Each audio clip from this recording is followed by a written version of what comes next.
Good morning, YouTube. We are back with another video. It is 5 o'clock in the morning on Monday. We are actually over here at our first stop, um, running another Amazon contract for the week. Just forgot to make the video. A little sleepy, a little tired. Had a great Father's Day. I hope everybody else had a great Father's Day and or a great weekend. So I just kind of was a little tired. Forgot to make the intro, but we're gonna go ahead and start the video now. Supposed to have 7 stops today, but only have 4. The truck is not loaded up very heavy either, so just gonna go ahead and knock these out. Should be done around maybe like 7 or 8. We started at 3:50, so it's been a little bit over an hour and we're already at our first stop.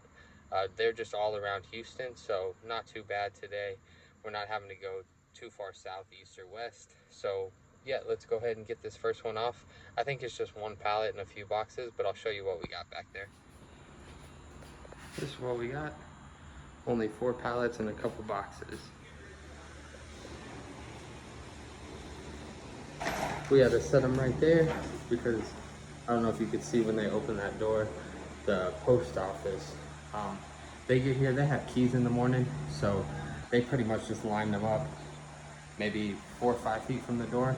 So I just set them over there for right now, and then this is our last pallet. So we're gonna go ahead and put our load bar up right here. Let's see, right there. And then we'll go ahead and head on to our last stop at 6 o'clock. So not too bad, should be done 3:50. So that's about 4 o'clock.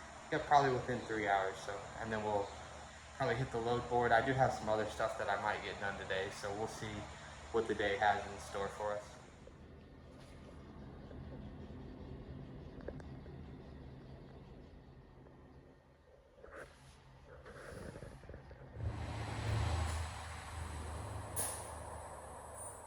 Not good, guys, not good.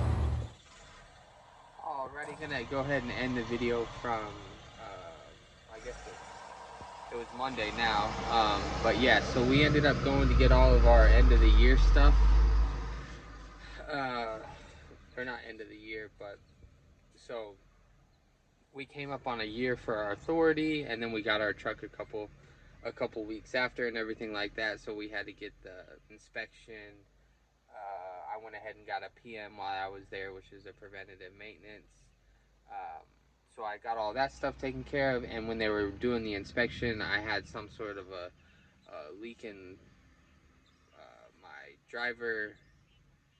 passenger driver, or no, front passenger wheel. So they had to get that fixed. So I ended up, I was only supposed to be there a couple hours for the PM and the inspection, and I ended up being there for the whole day, but I had to get it taken care of because one, I needed the inspection, and then two, it wouldn't have passed without it, so it cost me a couple extra $100. But we're all good. We're all taken care of. We passed the inspection.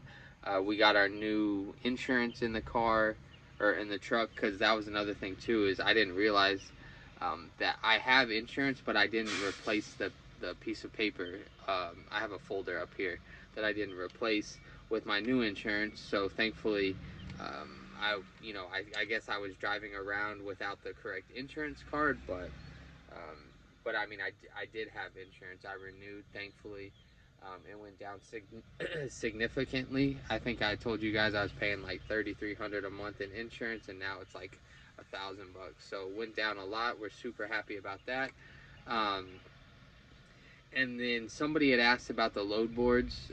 Yes, the deadhead, you do have to deadhead back. So depending on your area, which is when I was running the load boards, which now I do the contract. So in the contract, the drive back to the warehouse is included. So at least you get the fuel surcharge for that. But yeah, when you do the load boards, you gotta deadhead back, or what I would try and do is just find a Houston to an outer city or an outer town of Houston, and then just kind of do what I'm doing now and just find something locally that keeps me back in the city or gets me closer to the house. So that's probably your best bet. But yeah, for the most part, the two downfalls I would say for the load boards is they can get canceled at any time, and you basically are out of work for the night, and then obviously, yeah, the deadhead back. So it tells you, oh, you're making $1.80 a mile, or $1 whatever a mile, $2 a mile. But yeah, that's not including the deadhead. So once you deadhead back, that $1.80, that $2 gets down to probably like a buck and a quarter. So do have to be a little bit careful of that. But just know your areas and know what where you can go after you complete the Amazon route, because most Amazon routes are only going to take you 4 to 6, sometimes 8 hours, maybe if like a post office is closed. Now they do have the longer ones here where they'll take you to like Louisiana and stuff, but for me that just doesn't make any sense. Even if they pay really well, if I'm gonna work the next night, I got to get back from Louisiana, and that's like 150, 60, 70 miles, so about 3 hours. So for me, those aren't really doable for me. But yeah, I'm gonna go ahead and get this loaded up. Monday was still a good day. Didn't run anything locally, but I got the truck taken care of, which is also a top priority. So, yep, catch you guys on the next one. Stay safe, happy, healthy. Peace.